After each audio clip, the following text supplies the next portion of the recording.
Certains habitants de Jérusalem disaient « N'est-ce pas cet homme que les autorités cherchent à tuer? Regardez, il parle en public et ils ne disent rien contre lui. » Les autorités pourraient-elles avoir reconnu que c'est lui le Messie? Mais quand le Messie doit arriver, personne ne doit savoir d'où il vient, tandis que nous savons tous d'où vient cet homme. Alors que Jésus enseignait dans le temple, il s'exclama « Me connaissez-vous vraiment? Et savez-vous bien d'où je viens? Je ne suis pas venu de ma propre volonté, mais celui qui m'a envoyé est digne de toute confiance. Vous ne le connaissez pas, mais moi je le connais. Parce que je viens de lui, et il m'a envoyé. » Ils tentèrent alors de s'emparer de lui.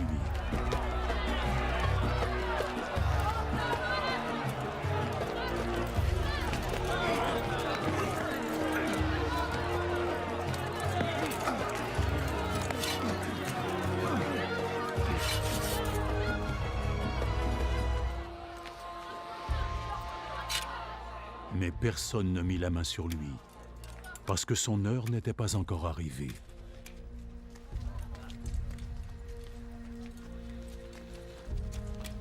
Cependant, dans la foule, beaucoup crurent en lui. Quand le Messie viendra, accomplira-t-il plus de miracles que cet homme n'en a fait? Les pharisiens entendirent ce que les gens chuchotaient au sujet de Jésus. Alors, les chefs des prêtres et les pharisiens envoyèrent des gardes pour l'arrêter.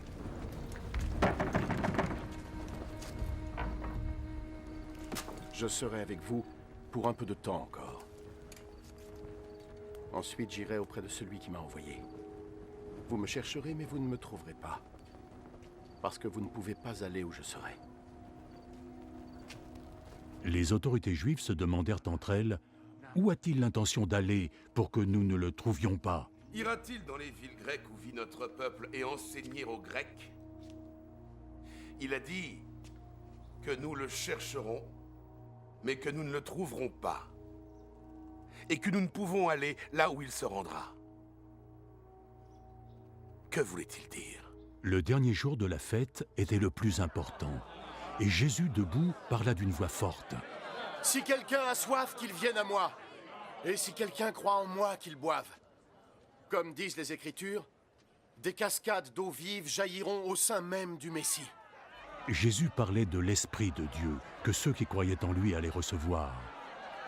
À cette période, l'Esprit Saint n'avait pas encore été donné, parce que Jésus n'avait pas encore été glorifié. Certains dans la foule avaient entendu ces paroles.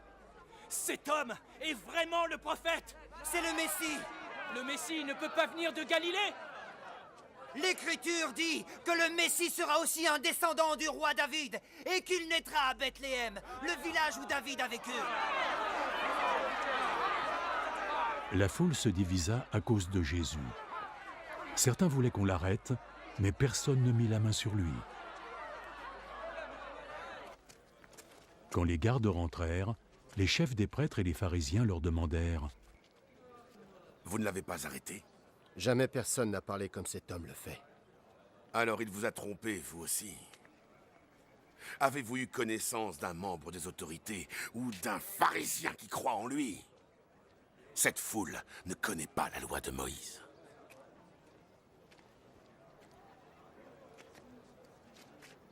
Ils subissent la malédiction de Dieu. » L'un des pharisiens présents était Nicomède, qui était allé voir Jésus quelque temps auparavant.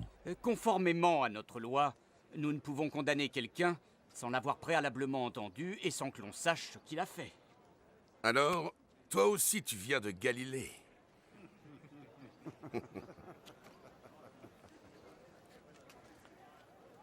Relis donc les Écritures. Tu apprendras qu'aucun prophète n'est venu de Galilée.